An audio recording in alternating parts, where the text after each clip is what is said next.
ఖమ్మం జిల్లా సత్తుపల్లి పట్టణంలో నియోజకవర్గ స్థాయి అభివృద్ధి పనులపై వివిధ శాఖలకు చెందిన జిల్లా స్థాయి అధికారులకు మంత్రి పొంగులేటి స్థానిక ఎమ్మెల్యే మట్ట రాగమయ్యతో కలిసి సమీక్ష సమావేశం నిర్వహించారు. ఈ సందర్భంగా పలు శాఖల అధికారులను నియోజకవర్గంలో జరుగుతున్న వివిధ పనుల వివరాలను అడిగి తెలుసుకున్నారు. ఆర్ఓఆర్ పట్టాలు పొందిన లబ్ధిదారులను ఎందుకు ఇబ్బందులు పెడుతున్నారని ఫారెస్ట్ అధికారులను ప్రశ్నించారు. నకిలీ విత్తనాలు సరఫరా అవ్వకుండా పటిష్ట చర్యలు చేపట్టాలని వ్యవసాయ శాఖ అధికారులను ఆదేశించి ప్రభుత్వ పాఠశాలపై విద్యార్థుల తల్లిదండ్రులకు నమ్మకం కలిగేలా నాణ్యమైన విద్యను అందించాలని విద్యాశాఖ అధికారులను కోరారు. త్వరలో గ్రామ సభలు ఏర్పాటు చేసి భూ సమస్యలను పరిష్కరించాలని, ధరణిలో అవినీతికి పాల్పడితే అధికారులను తక్షణమే రిమూవ్ చేస్తామని హెచ్చరించారు. చెరువు శిఖం భూములు కబ్జా చేస్తుంటే ఇరిగేషన్ అధికారులు ఏం చేస్తున్నారని ప్రశ్నించారు. మెరిట్ ఆధారంగానే ఉద్యోగాలు ఇస్తామని, ₹1 కూడా ఉద్యోగాల కోసం ఖర్చు పెట్టవద్దని, అవినీతికి పాల్పడే అధికారులను ఉపేక్షించేది లేదన్నారు.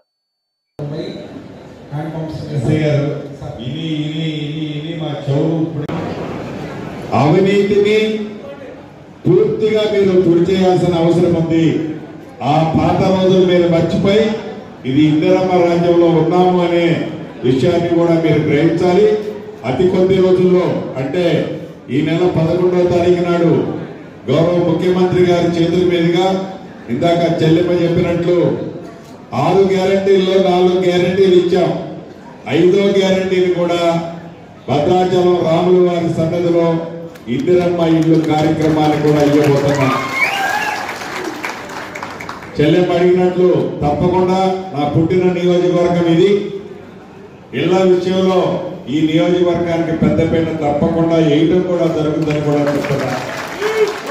అంతేకాదు, ఏదైతే ఈ రాష్ట్ర ప్రభుత్వం చెప్పిందో ఇందిరమ్మ రాజ్యం వచ్చిన మొదటి సంవత్సరంలోనే 2 లక్షల ఉద్యోగాలని, ఇందాక మీ దగ్గర వివరాలు ఫుల్ ఫ్లెడ్జ్లో మీకు టీం ఉందా, స్టాఫ్ ఉందా అని అడిగిన ఉద్దేశం, ఎక్కడైతే ఏ సెక్టార్లోనైతే తక్కువ ఉన్నారో టీఎస్పీఎస్సీ ద్వారా చాలా పారదర్శకంగా రిక్రూట్మెంట్ ని కూడా ఈ ప్రభుత్వం యుద్ధ ప్రాతిపదిక మీద చేపట్టింది. స్టాఫ్ ని ఫిల్ చేసుకుంటది. 2 లక్షల ఉద్యోగాలు ఖాళీగా ఏవైతే ఉన్నాయో గడిచిన 75 రోజుల్లోనే ఈ రోజు ఇచ్చే వాటితో కలిపి సుమారుగా 25,200 ఉద్యోగాలు ఇచ్చాం. ఈ రోజు వాటితో కలిపి మెగా డిఎస్సీని కూడా ప్రకటించాం. 11,062 ఉద్యోగాలు. ఇందాక ఏదైతే డిఈఓ గారు మిగతా వాళ్ళు ఎక్కడైతే షార్ట్ ఫాల్ ఉన్నాయన్నారో ఈ ఎన్నికల కోడ్ అయ్యే లోపే మెగా డిఎస్సీ ద్వారా 11,062 ఉద్యోగాలను కూడా నింపబోతున్నాం.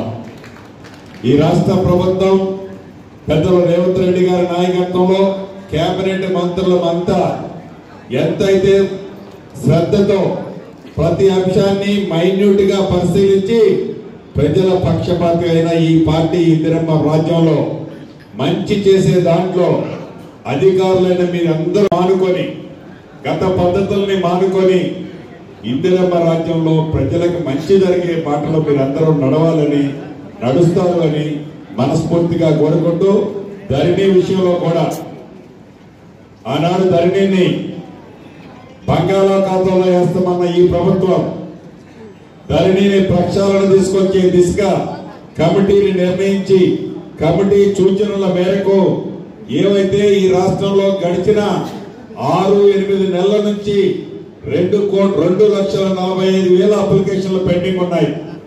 వాటిని యుద్ధ ప్రాతిపదిక మీద పరిష్కరించాలని చిత్తశుద్ధితో కమిటీని వేసి, కమిటీ ఇచ్చిన సూచనల్లో మంచి సూచనల ప్రకారం వాటిని పరిష్కరిస్తుంది ఈ ప్రభుత్వం.